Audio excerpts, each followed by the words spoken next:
ಮಹಾತ್ಮ ಗಾಂಧಿಯವರ ದೇಶ ಸ್ವರಾಜ್ಯ ಮತ್ತು ಗ್ರಾಮ ಅಭಿವೃದ್ಧಿಯ ಕನಸು ಸಾಕಾರಗೊಳಿಸಲು ಪ್ರಧಾನಿ ನರೇಂದ್ರ ಮೋದಿ ಮುಂದಾಗಿದ್ದಾರೆ. ಆದರೆ ಕಾಂಗ್ರೆಸ್ ಪಕ್ಷದ ನಾಯಕರು ಪ್ರಧಾನಿ ಹಾಗೂ ಕೇಂದ್ರದ ಯೋಜನೆಗಳ ಬಗ್ಗೆ ಅನಗತ್ಯ ಅಪಪ್ರಚಾರ ಮಾಡುತ್ತಿದ್ದಾರೆ ಎಂದು ಸಂಸದ ಗೋವಿಂದ ಕಾರಜೋಳ ಆರೋಪಿಸಿದ್ದಾರೆ. ಚಿತ್ರದುರ್ಗದಲ್ಲಿ ನಿನ್ನೆ ಸುದ್ದಿಗಾರರೊಂದಿಗೆ ಅವರು, ಕೇಂದ್ರ ಸರ್ಕಾರದ ವಿಕಸಿತ ಭಾರತ ಜಿ ಯೋಜನೆಯಿಂದ ಕಾಂಗ್ರೆಸ್ ನಾಯಕರಿಗೆ ಸಂಕಷ್ಟ ಎದುರಾಗಿದೆ.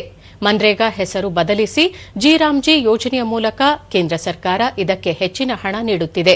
ಈ ಹಿನ್ನೆಲೆಯಲ್ಲಿ ಜಿ ಯೋಜನೆಯಲ್ಲಿ ಭ್ರಷ್ಟಾಚಾರಕ್ಕೆ ಅವಕಾಶ ಇಲ್ಲವೆಂದು ಕಾಂಗ್ರೆಸ್ನವರು ಇದನ್ನು ವಿರೋಧಿಸುತ್ತಿದ್ದಾರೆ ಎಂದು ದೂರಿದರು.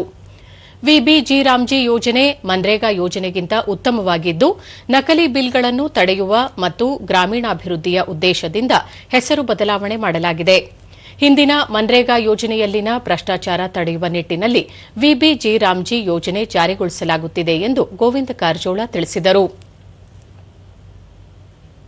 ಸುದ್ದಿಗೋಷ್ಠಿಯಲ್ಲಿ ಬಿಜೆಪಿ ಜಿಲ್ಲಾಧ್ಯಕ್ಷ ಕೆಟಿ ಕುಮಾರಸ್ವಾಮಿ, ಪ್ರಧಾನ ಕಾರ್ಯದರ್ಶಿ ಸಂಪತ್ ಕುಮಾರ್ ಮತ್ತಿತರ ಮುಖಂಡರು ಉಪಸ್ಥಿತರಿದ್ದರು.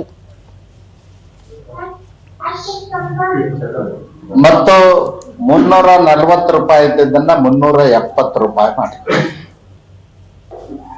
ಕಾಂಗ್ರೆಸ್ನವರ ಆಡಳಿತದಲ್ಲಿ ಕರ್ನಾಟಕದಲ್ಲಿ ಸುಳ್ಳು ಆರೋಪಗಳನ್ನ ಮಾಡ್ತಾ ಇದ್ದಾರೆ. ಮಹಾತ್ಮ ಗಾಂಧೀಜಿಯವ್ರನ್ನ 2ನೇ ಸಾರಿ ಬಿಜೆಪಿ ಬಂದ್ರು. ನಾನು ಸಿದ್ದರಾಮಯ್ಯನವ್ರು ಕೇಳಲಿಕ್ಕೆ ಬಯಸ್ತೇನೆ, ನನಗೆ ಉತ್ತರ ಹೇಳ್ಬೇಕು. ಸಿದ್ದರಾಮಯ್ಯನವ್ರು ಏನು ಉತ್ತರ ಹೇಳ್ಬೇಕಾಗ್ಯದ ಅವ್ರಂದ್ರ,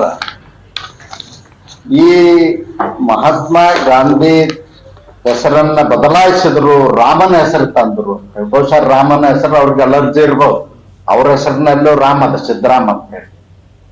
ಇವತ್ತು ಅದರ ಹೆಸರು ಬದಲಾವಣೆ ವಿಕಸಿತ ಭಾರತ ಗ್ಯಾರಂಟಿ ರೋಜ್ಗಾರ್ ಮತ್ತು ಆಜೀವಿಕಾ ಮಿಷನ್ ಅಂತಕ್ಕಂಥದ್ದು ಲಾಂಗ್ ಫಾರ್ಮ್ ಶಾರ್ಟ್ ಫಾರ್ಮ್ ಮಾಡಿ ಜಿ ಅಂತ ಮಾಡ್ತಾರೆ.